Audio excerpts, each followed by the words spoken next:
আপনার সব কৃষকের নিজস্ব গ্যাসে এই ফসলগুলো উৎপাদন করেনি।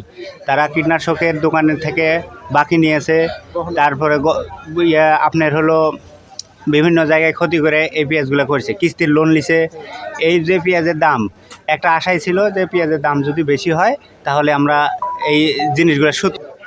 দর্শক, আমরা আড়তদার ভাইয়ের সাথে কথা বলবো বলে জানবো আসলে কৃষকদের বর্তমান যে পরিস্থিতি এবং আজকের পেঁয়াজের বাজার নিয়ে কিছু কথা বলবো।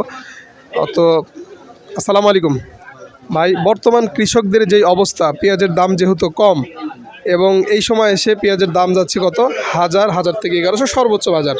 এটা হচ্ছে দেশি এবং হচ্ছে কিংয়ের বাজার যদিও একটু কম। তো এই পরিস্থিতিতেই যদি হয়, এখন পেঁয়াজের বয়স প্রায় 6 থেকে 7 মাস পার হয়ে গিয়েছে। তো পেঁয়াজ কিন্তু প্রায় মোটামুটি আমরা যারা পেঁয়াজ করি এবং পেঁয়াজের বিষয়ে যাদের অভিজ্ঞতা আছে তারা জানা উচিত যে পেঁয়াজের যেই পরিমাণ পেঁয়াজ, যদি আপনার সাপোজ 10 মণ পেঁয়াজ উৎপাদন হয়, সেই পেঁয়াজটি কিন্তু 3 থেকে 4 মাস পরে অর্ধেক হয়ে যায়। মানে 10 মণ হলে সেটি 5 মণে আসে। এখন 5 মণের আসার কারণে পেঁয়াজের যেহেতু কমে যায়, তাহলে পেঁয়াজের দামটা যদি বৃদ্ধি হয় তাহলে কৃষকের লাভ হয়। কিন্তু যদি পেঁয়াজের দাম আরও কমে যায় তাহলে কী পরিমাণ, মানে ওইদিকে যদি হচ্ছে আপনার পেঁয়াজ একদিকে পচে এবং শুকিয়ে কমে আসে, আবার যদি দামও কমে আসে, তাহলে কি অবস্থা হবে কৃষকদের ভাই? এই অবস্থাতে কৃষকদের অবস্থা করুন, মানে খুবই করুন। কিভাবে করুন? আপনার সব কৃষকের নিজস্ব গ্যাসে এই ফসলগুলো উৎপাদন করেনি। তারা কীটনাশকের দোকানের থেকে বাকি নিয়েছে, তারপরে আপনার হলো বিভিন্ন জায়গায় ক্ষতি করে এই পেঁয়াজগুলো করেছে, কিস্তির লোন নিছে। এই যে পেঁয়াজের দাম, একটা আশাই ছিল যে পেঁয়াজের দাম যদি বেশি হয় তাহলে আমরা এই জিনিসগুলো শোধ করব। এইবার কৃষক ভাইরা গহনা এবং গরু বিক্রি করেও হচ্ছে যে পেঁয়াজের পিছনে খরচ করেছে, একটি আশা ছিল তাদের যে দাম হবে। তো আসলে কি সত্যি? অবশ্যই সত্যি, কিন্তু মনে করেন গত দিনে এভাবে বিক্রি করেও ফসল উৎপাদন করেছে, বর্তমানে আরও বেশি বিক্রি করে এই ঋণগুলো পরিশোধ করা লাগতেছে।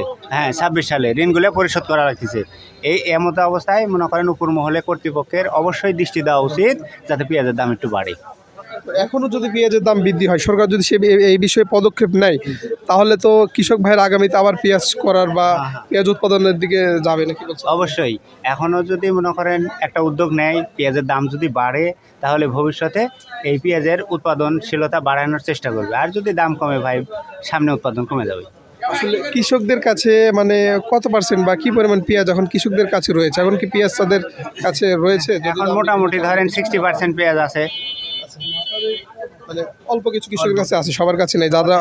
যারা গরিব একদম, যারা ঋণগ্রস্ত তাদের কাছে তো মনে করেন নাই, তাদের ঋণ তো পরিশোধ করতেই হবে আর কি।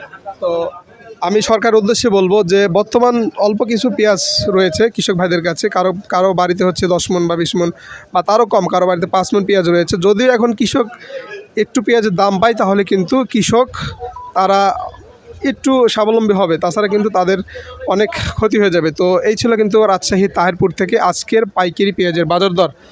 দর্শক ভালো থাকবেন, আমার কৃষি চ্যানেলটি সাবস্ক্রাইব করবেন। দেখা হবে পরবর্তী ভিডিওতে। আসসালামু আলাইকুম রহমতুল্লাহি ওয়া বারাকাতুহু।